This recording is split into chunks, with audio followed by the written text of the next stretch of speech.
ഈ ലോക്ക്ഡൗൺ ഡേയ്സിൽ നമുക്ക് കിട്ടുന്ന സമയം വളരെ ക്രിയേറ്റീവായിട്ടും അതുപോലെ തന്നെ പ്രൊഡക്റ്റീവായിട്ടും നമുക്ക് യൂസ് ചെയ്യാൻ പറ്റും. അതെങ്ങനെയാണെന്ന് ഞാൻ നിങ്ങളായിട്ട് ഷെയർ ചെയ്യാം. ഇന്നത്തെ കാലത്ത് പാരൻസ് രണ്ടുപേരും വർക്കിംഗ് ആയിട്ടുള്ളവരായിരിക്കും കൂടുതലായിട്ടും ഉള്ളത്. അതുകൊണ്ട് തന്നെ കുട്ടികളായിട്ട് അവർക്ക് കൂടുതൽ സമയം സ്പെൻഡ് ചെയ്യാൻ കിട്ടാറില്ല. അപ്പോൾ ഈ ഒരു സമയം നിങ്ങൾക്ക് കിട്ടുന്ന നല്ലൊരു ഓപ്പർച്യൂണിറ്റിയാണ്. നിങ്ങൾക്ക് കുട്ടികളായിട്ട് കൂടുതൽ സമയം സ്പെൻഡ് ചെയ്യാം. അവരുമായിട്ട് നിങ്ങൾ നല്ല സ്റ്റോറീസ്, അതായത് മോറൽ വാല്യൂ ഉള്ള സ്റ്റോറീസൊക്കെ അവർക്ക് പറഞ്ഞു കൊടുക്കുക. അതുപോലെ തന്നെ കൂടുതലായിട്ട് അവരുമായിട്ട് ടൈം സ്പെൻഡ് ചെയ്യുക. അത് കുട്ടികൾക്കും വളരെ സന്തോഷം കിട്ടുന്ന ഒന്നായിരിക്കും. എന്തൊക്കെ അവധി കിട്ടിയെന്ന് പറഞ്ഞാലും ഒഴിവ് സമയം കിട്ടിയെന്ന് പറഞ്ഞാലും ഒരിക്കലും റെസ്റ്റ് എടുക്കാത്ത ഒരു കൂട്ടരുണ്ട്. അതാരാണെന്നല്ലേ? അതെ, നമ്മുടെ വീട്ടമ്മമാർ തന്നെ, അതായത് നമ്മുടെ അമ്മമാർ. അപ്പോൾ ഈ ഒരു സമയത്ത് അവർ നമുക്ക് ഹെൽപ്പ് ചെയ്യുക എങ്ങനെയെന്നല്ലേ? അതായത് കുട്ടികളാണെന്നുണ്ടെങ്കിൽ ചെറിയ ചെറിയ ജോലികളിലൊക്കെ അമ്മമാരെ സഹായിക്കാം. അതല്ല, പുരുഷന്മാർക്കും അവരെ സഹായിക്കാം. അതായത് കുക്കിങ്ങിലൊക്കെ അവരെ സഹായിക്കുക.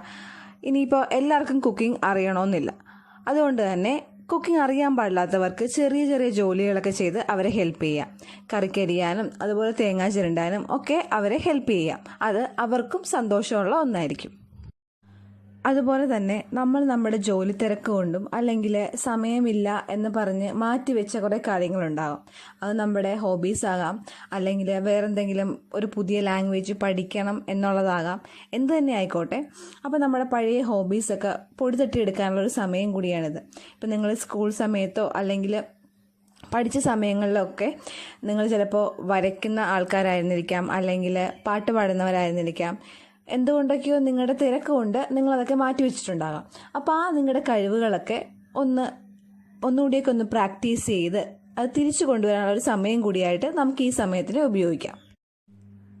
നമ്മുടെ സമയം വളരെ യൂസ്ഫുള്ളായിട്ടും റിലാക്സ്ഡ് ആയിട്ടും സ്പെൻഡ് ചെയ്യാൻ പറ്റിയ ഒരു ആക്ടിവിറ്റിയാണ് ഗാർഡനിങ്. നിങ്ങൾക്ക് ഗാർഡനിങ് ഇഷ്ടമാണെന്നുണ്ടെങ്കിൽ ഈ ടൈമിൽ അതിൽ കൂടുതൽ സമയം സ്പെൻഡ് ചെയ്യുക. അപ്പോൾ നിങ്ങൾക്ക് അങ്ങനെ ബോറടിക്കത്തൊന്നുമില്ല. നമ്മൾ കുറച്ച് ദിവസങ്ങൾ വീട്ടിൽ തന്നെ ഇരുന്ന് കഴിയുമ്പോൾ നമുക്ക് ബോറടിച്ചു തുടങ്ങും. അപ്പോൾ ഇങ്ങനെയുള്ള ചെറിയ ചെറിയ കാര്യങ്ങളൊക്കെ നിങ്ങൾ ചെയ്ത് കഴിഞ്ഞാൽ ആ ബോറടി നിങ്ങൾക്ക് മാറി കിട്ടുന്നതായിരിക്കും. അതുപോലെ തന്നെ നിങ്ങൾക്ക് ഏത് ഹോബിയാണോ ഇഷ്ടം അത് നിങ്ങൾ കുറച്ചുകൂടിയൊക്കെ നന്നായിട്ട് ചെയ്യുക. ഇനിയിപ്പോൾ നിങ്ങൾ എന്തെങ്കിലും കോമ്പറ്റേറ്റീവ് എക്സാമിനോ അങ്ങനെ എന്തെങ്കിലും പ്രിപ്പയർ ചെയ്യുന്നവരാണെന്നുണ്ടെങ്കിൽ ഈ ഒരു സമയം നിങ്ങൾക്ക് അതിന് വേണ്ടിയിട്ട് നന്നായിട്ട് സ്പെൻഡ് ചെയ്യാം. പാരൻസിന് അവരുടെ കുട്ടികൾക്ക് വേണ്ടി ചെയ്യാൻ പറ്റിയ വേറൊരു കാര്യമാണ് ഡെയിലി ഒരു ന്യൂ വേർഡ് അവർക്ക് പരിചയപ്പെടുത്തി കൊടുക്കുക എന്നുള്ളത്. അതായത് പുതിയൊരു വേർഡ് അവർക്ക് പരിചയപ്പെടുത്തി കൊടുക്കുകയും അതിൻ്റെ മീനിങ് അവർക്ക് പറഞ്ഞു കൊടുക്കുകയും വേണം. അതിനുശേഷം അവരെ കൊണ്ട് ആ വേർഡ് വെച്ചിട്ട് 1-2 സെൻറ്റൻസ് എഴുതിപ്പിക്കുക. ഇങ്ങനെ ചെയ്യുന്നത് വഴി അവരുടെ വൊക്കാബുലറി ഇൻക്രീസായി കിട്ടും. മുതിർന്ന കുട്ടികളാണെന്നുണ്ടെങ്കിൽ അവർക്ക് ഒരു വേർഡിന് പകരം 5 വേർഡ്സ് ഇൻട്രൊഡ്യൂസ് ചെയ്ത് കൊടുക്കുക. എന്നിട്ട് ഇതുപോലെ തന്നെ ചെയ്യിപ്പിക്കുക. നമ്മുടെ കുട്ടികൾ ഇംഗ്ലീഷ് പറയാൻ മടിക്കുന്നതിൻ്റെ ഒരു പ്രധാന കാരണം ഓരോ സാഹചര്യത്തിലും ഏത് വേർഡാണ് യൂസ് ചെയ്യേണ്ടത് എന്നവർക്ക് അറിയാൻ പാടില്ലാത്തത് കൊണ്ടാണ്.